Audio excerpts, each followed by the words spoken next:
Good afternoon, everyone. My name is Laura Mullen, and on behalf of ACRL and Choice, I'd like to welcome you to today's program, Optimizing Engineering Education, Integrating an Entrepreneurial Mindset, sponsored by McGraw-Hill Education. Today's discussion is one in a series of sponsored webinars from ACRL and Choice that addresses new ideas, developments, and products of interest to the academic library community. Free to users, these structured 60-minute live presentations provide the opportunity for interactive discussions of important new issues and developments in academic librarianship by librarians, vendors, authors, and other interested stakeholders. Before we get started, I'd like to point out a few features of the webinar software. In the main area of the screen, you can follow along with the presentation materials. Along the left-hand side, you'll see a chat panel that you can use to submit questions or comments. We'll spend some time responding to your questions during the program, so please feel free to submit these throughout. You will also see a separate box for technical questions. Please feel free to use this feature for any technical difficulties you may be experiencing so our production team can troubleshoot them privately. Finally, please note that today's program will be recorded and all registrants will receive follow-up instructions on accessing the archived version. Our speaker today is Craig Downing, head of the Engineering Management Graduate Program at Rose-Hulman Institute of Technology. His responsibilities include providing leadership for traditional academic programming and entrepreneurial initiatives, both on and off campus. Born into an entrepreneurial family, it was natural for him to utilize his technical and mathematical training to explore uncharted ventures in the hopes of creating value for himself or his employers.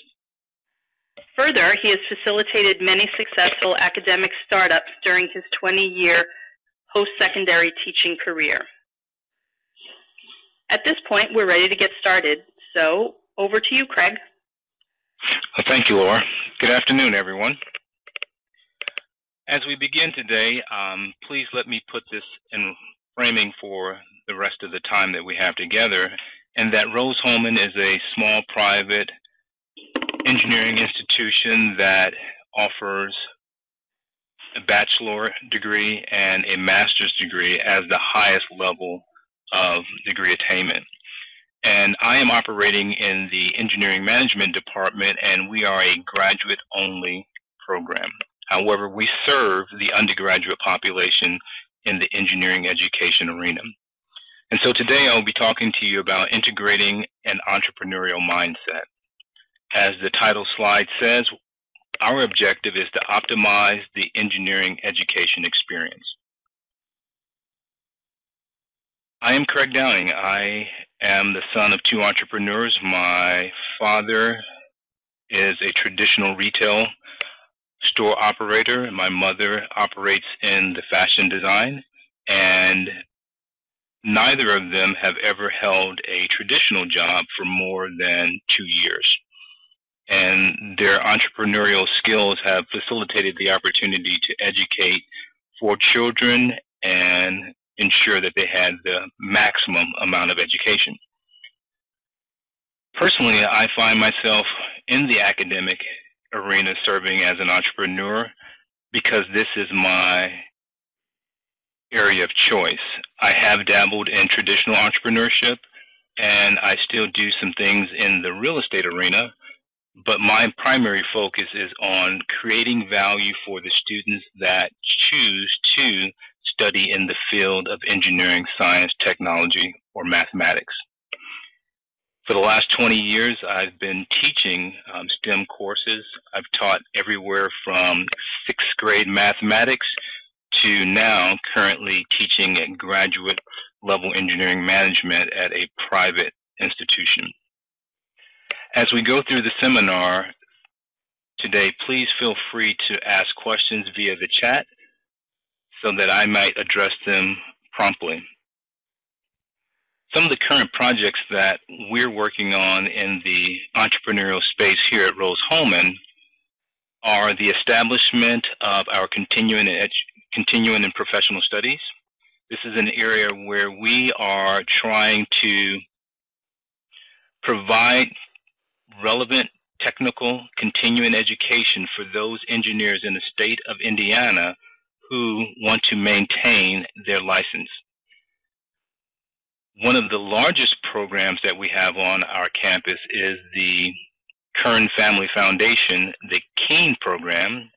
It is our Entrepreneurial Engineering Network, which will be the largest portion of today's discussion. We also have a Indiana-focused program called Escalate, which is the engineering student community actively learning advanced technical entrepreneurship, which we've never said more than once, except for in presentations, but they're more affectionately known as Escalate. And that's a freshman cohort that is interested in engineering, but also in the area of entrepreneurship. And here more recently, we have engaged in the European Innovation Academy, where we take a group of undergraduate and graduate students to Europe, last year being Nice, France, to compete in a 15-day startup program where they go from idea to the establishment of a electronic organization or digital organization to sell or promote their products and or services. One of the just causes that we have adopted is the fact that engineering education is changing. No longer are we finding success in doing the things that we have done in the past. And so what we typically would do is apply more science. They need more mathematics. However, as you can see from the quote from Dr. Miller, adding more math and science is probably not going to help the greatest majority of individuals in the engineering educational arena. What we're trying to do is figure out ways in which we can help them become better students to better facilitate learning. And really what we're trying to do is to help them cultivate a set of skills and a paradigm that will allow them to be great leaders in our society. And so as you can see in the graphic to the right, that we are trying to build this tandem. We want to develop the mindset in tandem with the skill set so that when the individual, the student, leaves our educational institutions, they have the ability to create value in the organizations and arenas that they work and or reside. So one of the things that we had to do early on was to develop the leadership that shared the common vision of creating a learning environment that provided students with the multitude of career opportunities. In doing so, we found that representation from all areas were needed. So in this task, we approached the traditional dean, the vice president, the president, but we also realized early on that the other areas of the institution were needed to ensure that this was a comprehensive approach to integrating the mindset. And so one of the persons that we approached is our librarian, and we shared with her our vision, and immediately she contributed by helping us establish an area within the library that we can highlight, showcase books and resources that will help individuals learn more about the entrepreneurial mindset or learn more about entrepreneurism. Further, we found that in the individuals that were leading this charge, they needed to be experienced change agents. We all have colleagues or faculty members or individuals on our campuses that we could consider cave dwellers. Those are the colleagues against virtually everything. These are the individuals, no matter what it is, they are going to be against us. And so we need to have those experienced change agents that are willing to fight the good fight, because they believe the transformation that we're trying to establish is a valuable transformation. And so they see this and they become dedicated to the transformation. They are willing to have the conversations, and albeit some of them are difficult conversations, but they're willing to have those conversations to advance the agenda of providing our students with a comprehensive engineering education that includes learning and experiences in the entrepreneurial realm. As we began our process of trying to be more open to entrepreneurism, our first program to be established was the Escalate program. It was funded by Eli Lilly, their educational foundation, and as you can see on the slide, it provided us a professor of entrepreneurship. And this professor of entrepreneurship is a seasoned academic who has industrial and private sector entrepreneurial experiences, where he, in our particular case, is a dedicated faculty member to the advancement and cultivation of entrepreneurism on our campus. In this program, it is a cohort of 45 to 50 students, depending on rooming assignments. They have a common core of curriculum unless there is a student with some advanced credit or comparable credit from another academic institution, where they have to take an introduction to entrepreneurship, a rhetoric and composition, where it's just not about writing, but it's an entrepreneurial writing. Talk about the introduction to design, where they are looking at things from an entrepreneurial perspective while maintaining the essence of engineering design. And then lastly, we want to start them off as freshmen thinking about the economic implications of being an entrepreneur or engaging in some level of entrepreneurial activities. So in doing this, we wanted to make sure that the students had an outlet for their entrepreneurial passions. And one of the ways that we were able to do that is through the establishment of an entrepreneurial internship program that allowed students to be hired by companies or our own Rose-Hulman Ventures, which is our rapid prototype, our engineering services arm of the institution, where they can have the opportunity to gain firsthand experience in the use and thinking of applying entrepreneurial thinking in the workplace. This process has been incentivized in the fact that we are willing to pay up to 50% of the salary of that student. So in essence, if a company hires that student at $20 an hour, we are willing to pay $10 of the $20 salary per hour.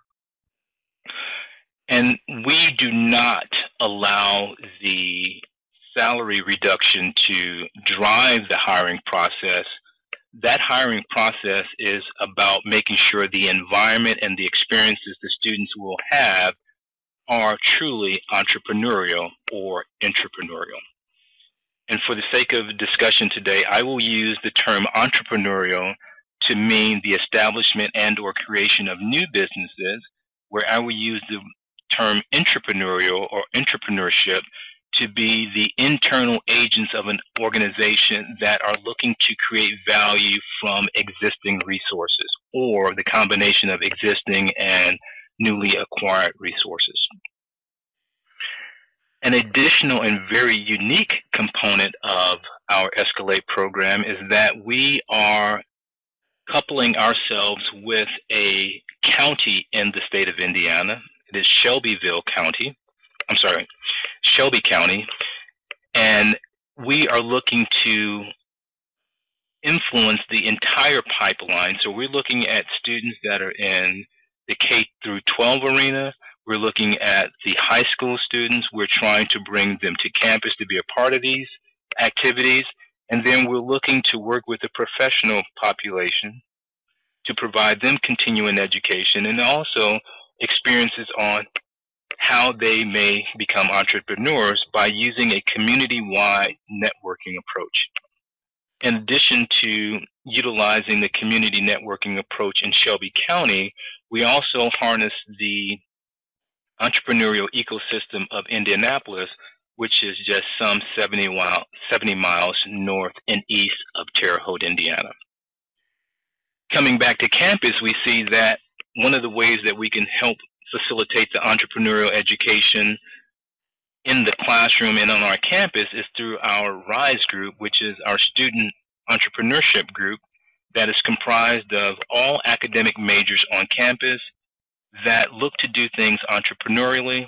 This includes their robotics club, our makers club, the use of our innovation center, and all things entrepreneurial, bringing people to campus, facilitating competitions. They run the full spectrum of entrepreneurial activities, but it is led by the students and with supervision by the professor of entrepreneurship. When we look at our initial program, we noticed that we had full representation of the academic majors. We also noticed that there was great diversity in the population of students. As you can see from the note, we had 30% of the cohort is female and 25% of the cohort was international. From an administrative perspective, this made our task of selecting the 50 students very difficult because they all had a compelling argument. And so we had to dig into our mathematical algorithms to try to figure out what is the best way to select 50 from the 90 plus applicants that we received. And I must be honest, there was no single solution to that issue.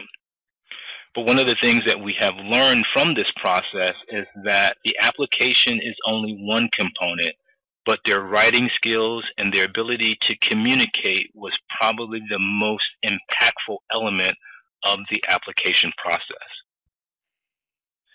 Further, we wanted to maintain the diversity of the cohort because what we did not want to do is to develop groupthink and have a large population of mechanical engineers and then one or two of the others. And so it became important for us to make sure that the cohort looked and feel like the environments in which they would actually live and operate and work as professionals. Part of this cohort is the living learning community. And one of the most important things that I think I would like to highlight is there in the third bullet point.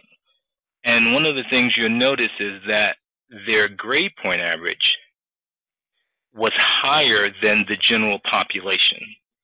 And one of the things that we're trying to do is to find out what variables within the living learning community help facilitate that, or was this just some random event from the population of 45 to 50 students that we selected for the program?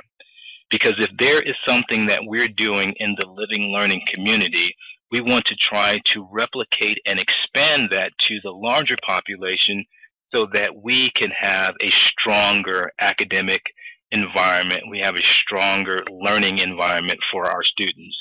But again, as I noted earlier, it is a chore trying to reduce the playing field from 70 to 90 applications down to the 45. Another aspect of the process is that we are really trying to engage our alumni who happen to be operating or functioning as an entrepreneur or an intrapreneur. And what we found is that while we can provide our student base the theoretical, the academic, the well-structured learning of entrepreneurship, some of the war stories that our entrepreneurs and intrapreneurs share with them go a long way as well. And so one of the things that we as an academic institution try to do is provide our students 3 pathways upon graduation. We want them to, option one, go to an established organization and be an entrepreneur, being that individual that has an engineering degree but looks at problems from an enterprise-wide perspective, where he or she is trying to add value for his or her organization, his or her unit, but also look at the wider perspective of the organization and try to find ways in which they can add value. So again, the entrepreneur is the individual that has an entrepreneurial perspective, understanding, but is using his or her skill set within an established organization. Using the more traditional classical definition, we have several engineering alum that have gone out and established organizations or ventures that are standalone, and they represent a very small portion of our graduates, but we want to prepare them as well. But then the last option we want to prepare our students to have is the option to go and work for a startup and understand the risks and the rewards associated with that. So in our options, we give them the comfortable option, go work for an established organization. Option two says, hey, you understand the risk and rewards, but you're really not ready to step out on your own. That's working for a startup. And then the third option is you're ready to go, you have the idea, you have the information, and you're ready to go forward. And given that many of our students, and I'd say students across the world, have debt, that's probably not the option. But we've been fortunate to see about 1 to 2% of our students go out and start entrepreneurial agencies and be successful at that.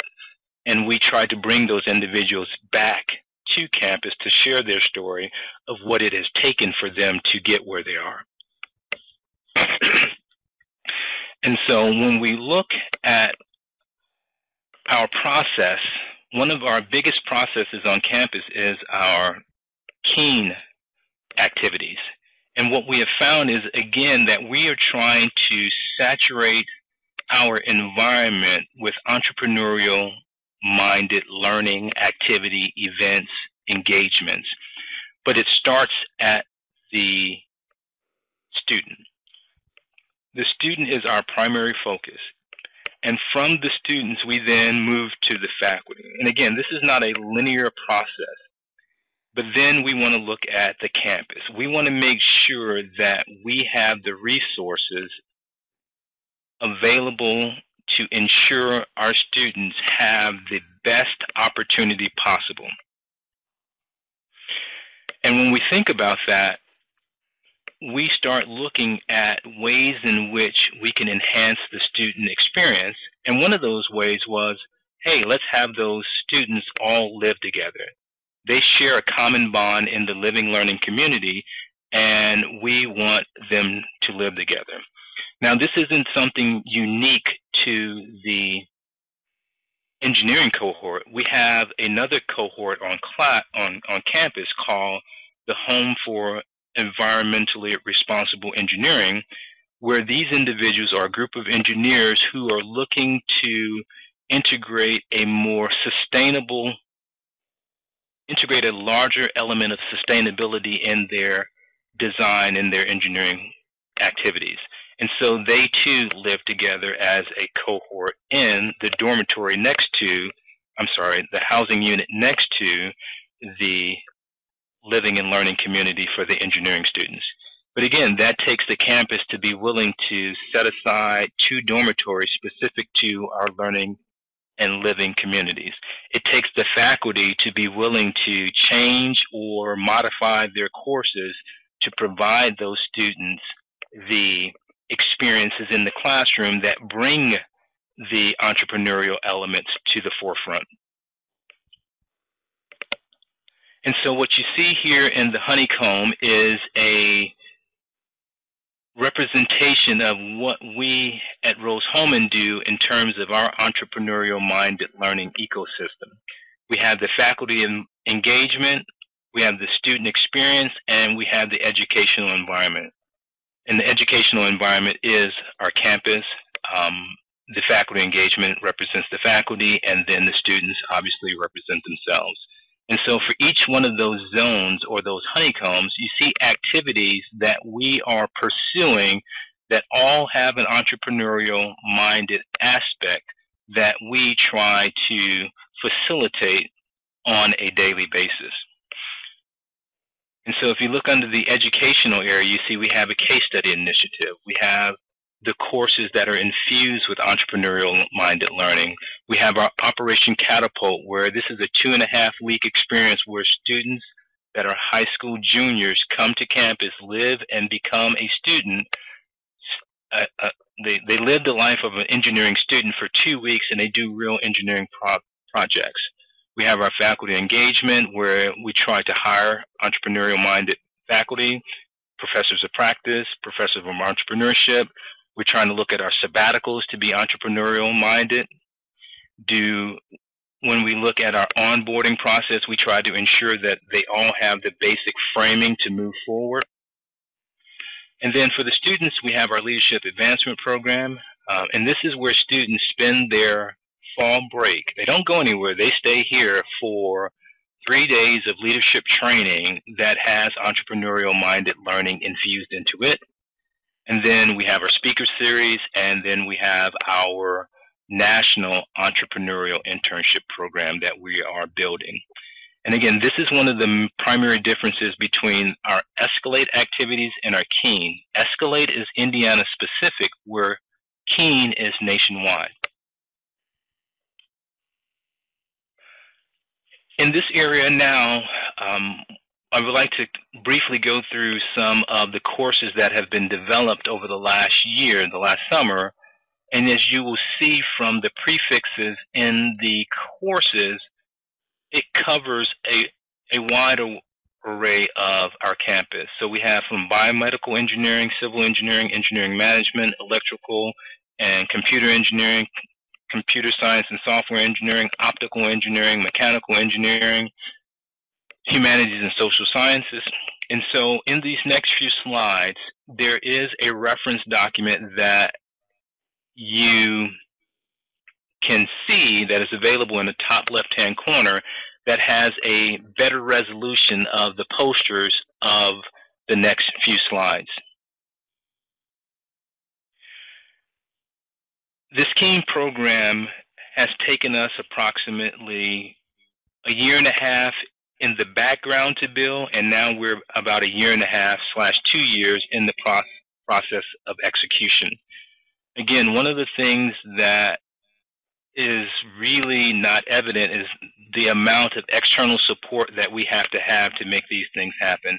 And it was because of a mutually beneficial relationship with the Kern Family Foundation that we were able to bring on campus the Keen programming to help us in our course development.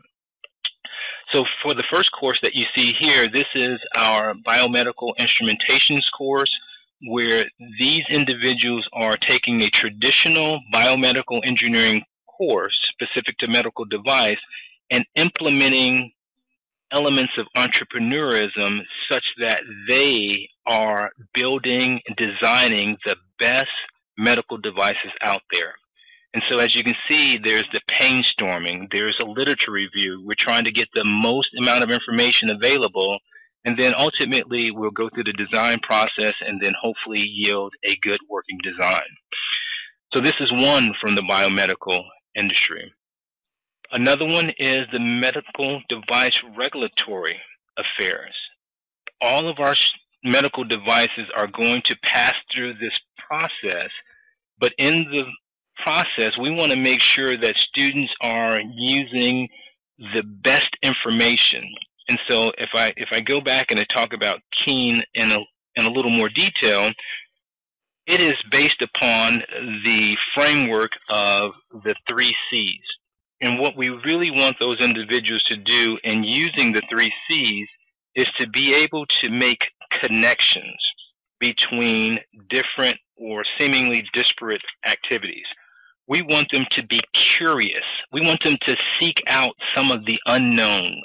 We want them to make then connections with these seemingly disparate things that ultimately creates value. And given the demographic of our current population in the United States and the need for medical devices that help us with the extended lives that we have, this is important for those individuals to be able to move through the ideation design process and get these devices out to the general market in a faster format while maintaining the integrity of a quality design. If we switch out of the engineering discipline, we have a course in our humanities and social science department that talks about writing grants and funding ideas. One of the many jokes about engineers is that they don't, or we don't, write well. And there's some truth to that statement, but we want to step up to that charge and help our students learn to write better. And for those that are looking in the entrepreneurial space, why not write in a form and fashion that you will actually use?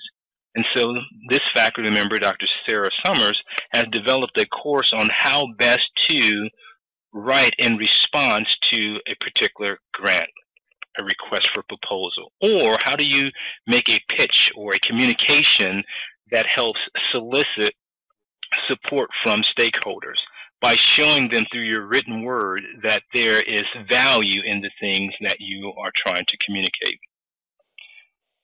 As we continue on, we have a collaboration where Biomed and mechanical engineering are trying to help students be creative. And so part of their activity is to put those students in environments that are different than they normally would frequent. And so here you see them trying to use art as a medium or a platform to help them think differently. What we're trying to do is help them change their perspective. Actually, this class on this Friday coming up, i.e. in 2 days, they're actually going to one of the local art museums to visit and talk with some of the sculptors, the artists, to understand their thought process and how they go from an idea to an actual work of art. And then how they can translate that back to the engineering discipline. One from my home department looks at the financial risks of being an entrepreneur. They need to understand wholeheartedly that you just don't go out and make $1 million. And even if you had $1 million, there's some risk associated with it. And so on last week, they visited the Chicago Board of Exchange. They talked with some of our alumni who have moved from the engineering discipline into the financial services, more specifically in investment banking. And we try to help them understand the risks that are associated with of being an entrepreneur. And so one of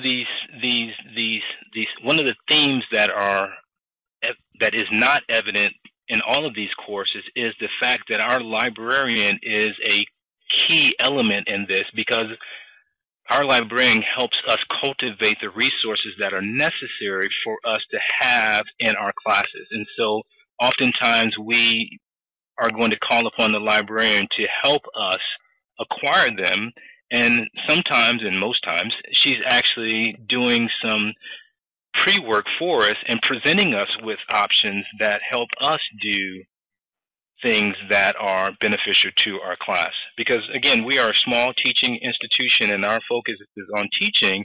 And so oftentimes having our librarian provide us information that, in this case, she has proactively procured or gained, it helps us make our classes run a lot more smoother.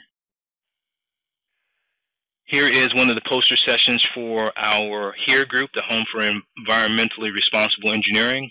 And they do a multitude, whether it's on campus, whether it's in the community, whether it's in product design. They've done energy audits, they've done recycling, they've run the full gamut.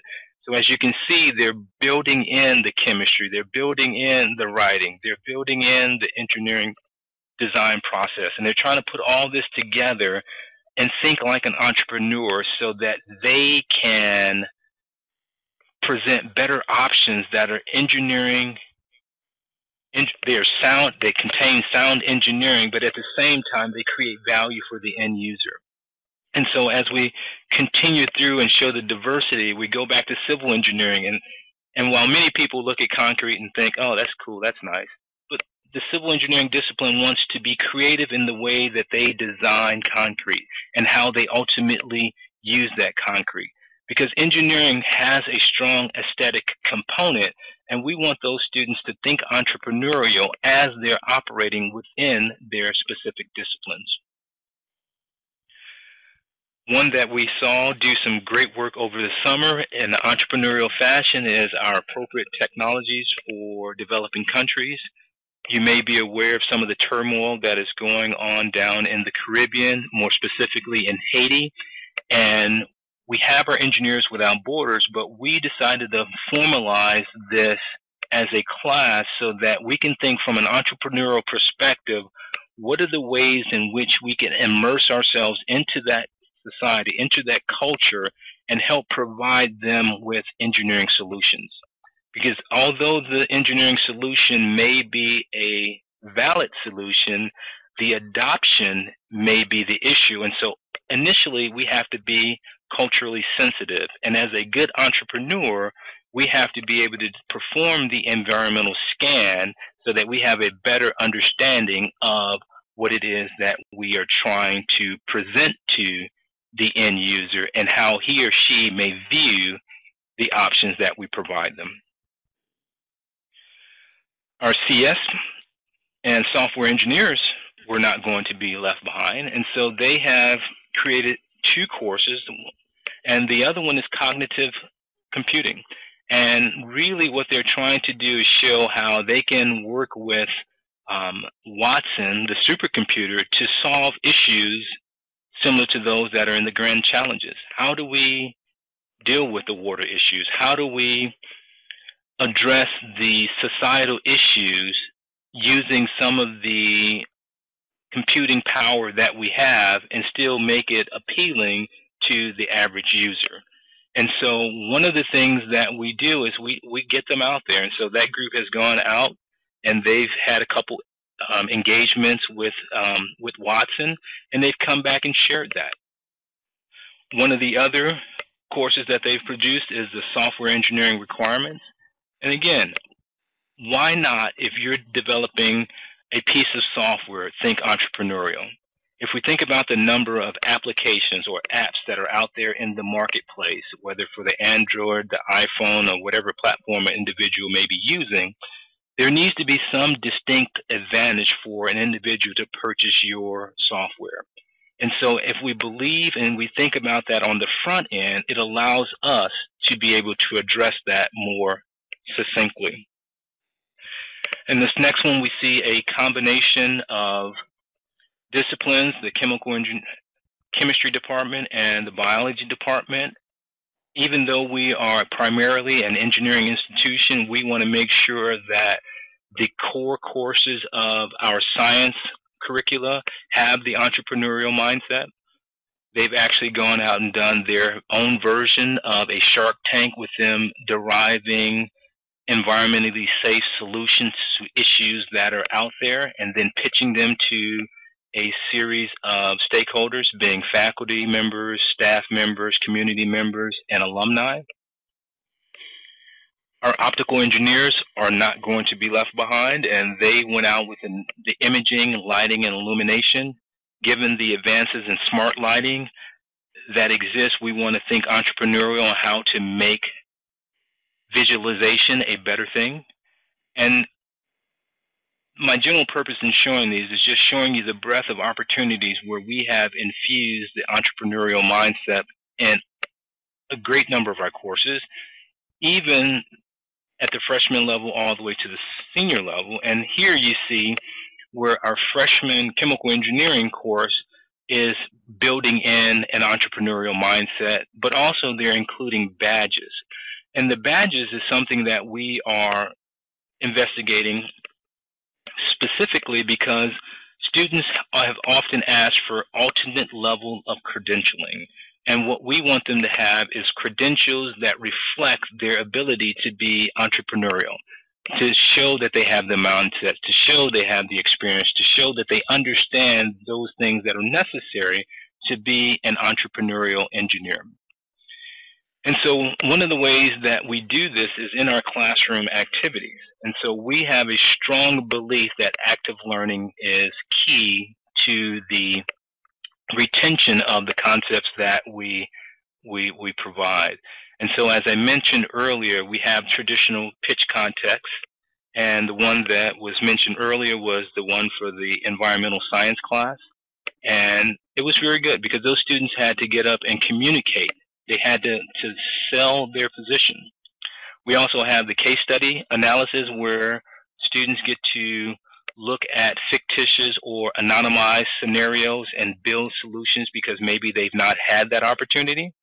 And then here recently, again, last week, we had our crisis simulation where this would be akin to a homeland security event, and you start seeing engineers operate outside of their normal design boxes. And how entrepreneurial can that be when an individual is trying to make a decision? I want him or her to think about all the range of options, not just those that they've studied in their traditional engineering coursework. And so one of the other things that we've done in the entrepreneurial environment is to do some outward-facing activities. And one of those is our 3-day workshop called Making Academic Change, or MOC. And we are striving to help those individuals see connection, see curiosity, see creating value. And as you can see in the large honeycombs on the sides, how we help them understand how these things are achieved by building support and momentum, by promoting discovery and adaptability, by developing insight and relationships. And again, we believe that if the students are going to learn entrepreneurial, the faculty should be able to teach in an entrepreneurial fashion as well. So these activities help graduate students, fellow faculty members, both internal and external, learn about the different ways in which you can infuse an entrepreneurial mindset. But again, none of this would be possible if we didn't know or have or implement some level of assessment. And so we have these 4 assessment tools. One is the entrepreneurial mindset to kind of gauge where students are. Curiosity index, and I will give if you Google Curiosity Index and Rose-Hulman, there's a 50-minute YouTube video where our Director of Institutional Research and Planning has done a video on curiosity. The climate survey is one where we're asking students to assess their environment and the environment's receptivity to entrepreneurial activities and the promotion thereof. And then we have our own rubric that we're developing internally by our commission on the assessment of student outcomes.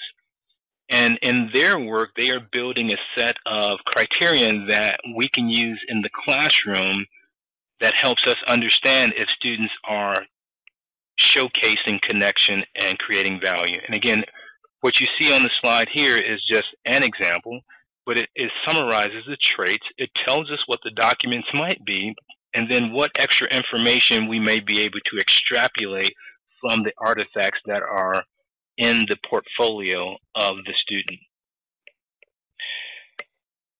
One of the most direct ways that we are able to integrate the activities of the library is through the use of access engineering.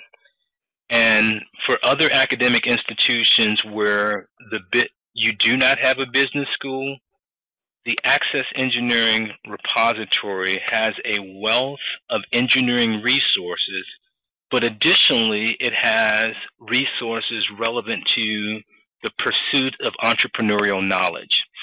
And so it allows us some flexibility to go in and get information that we can then use in our classes so that we don't have to be the expert. We don't have to have every resource, but we could go into the Access Engineering Repository through our libraries and pull out resources that are useful. So on this slide, you see 5 resources that we use: how to make a business plan, understanding the finance, which is really key, how to communicate, how to pitch something, what do angel investors want to know? What do they want to hear? And then how do you take that simple idea and move it into something more substantive?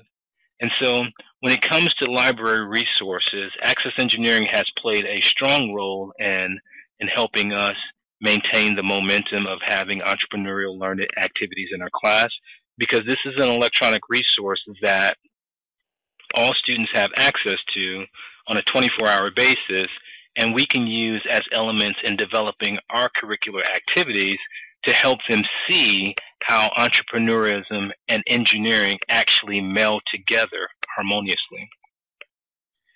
So as we conclude the broadcast portion of this webinar, I have a challenge for you. Find your champion on your campus and start the conversation. You may be the champion on your campus. You may be the change agent. Start the conversation now. Your students, your faculty will love the opportunity to infuse their classes with entrepreneurial activities that provides their students the broadest array of employment and career opportunities when they leave our institutions of higher learning. I thank you for your time and your attention. As a resource, my contact information is provided here on the slide. And so now I open the floor for questions. One of the questions that I see is, how do you embed librarians into the entrepreneurial coursework? Thank you, Cindy. One of the ways we do that is by actually bringing or inviting the librarians to the courses to let them hear the concerns that the students have, and also to showcase the resources that are available through the library. And there have been many students that I've met senior year that did not know the wealth of resources that reside on our campus in our library that are available to them electronically. We don't even have to walk in, but you can pick it up electronically. One of the other questions that I see are from the group that are there is, how do we match skills, interests, and opportunities?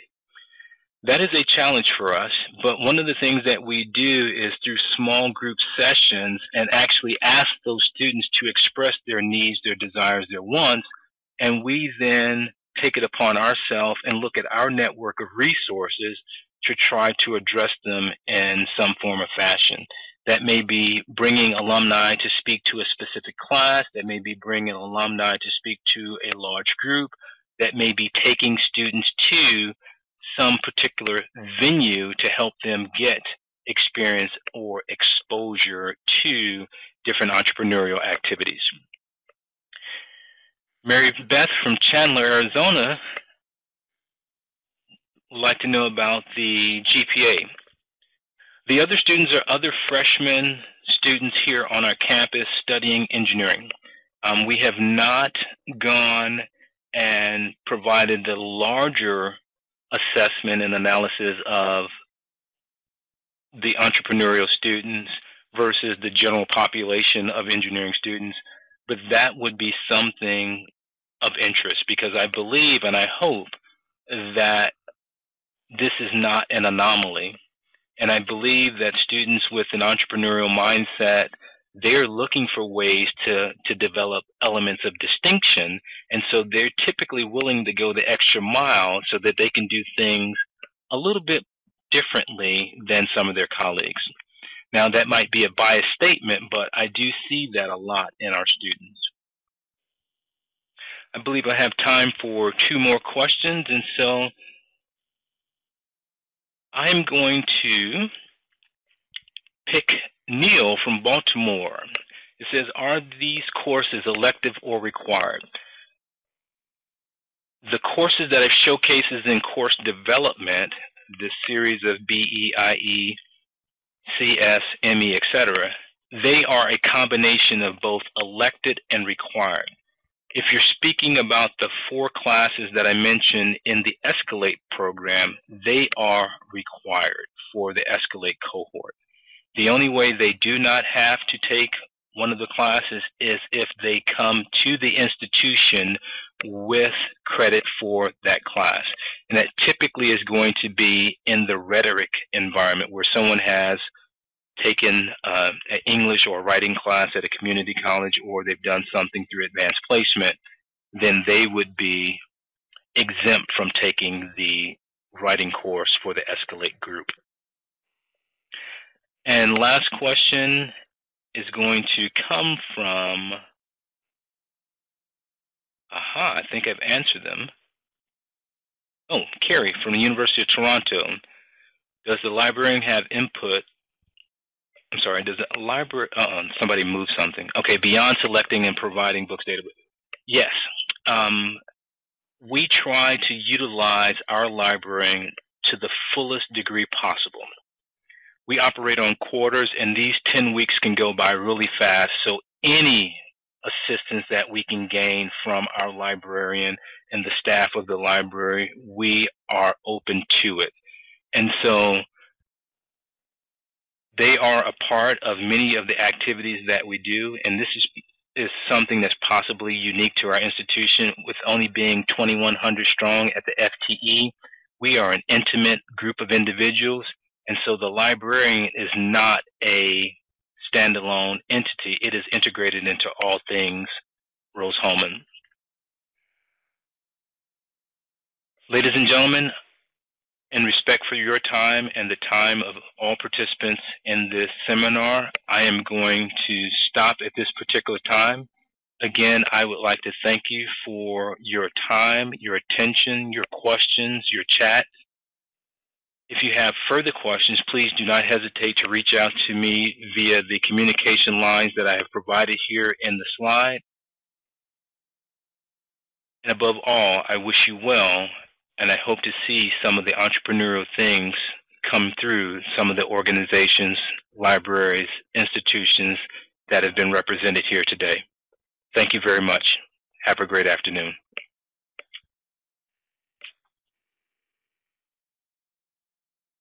Great. I'd like to give Craig a virtual round of applause for spending time with us today and sharing some great information. Just a reminder, we have recorded today's program, so please be on the lookout for a follow-up email from ACRL and Choice that includes instructions on how to access the archived version. Thanks again to all of our participants for joining us. I hope you enjoyed today's session. Please enjoy the rest of your day.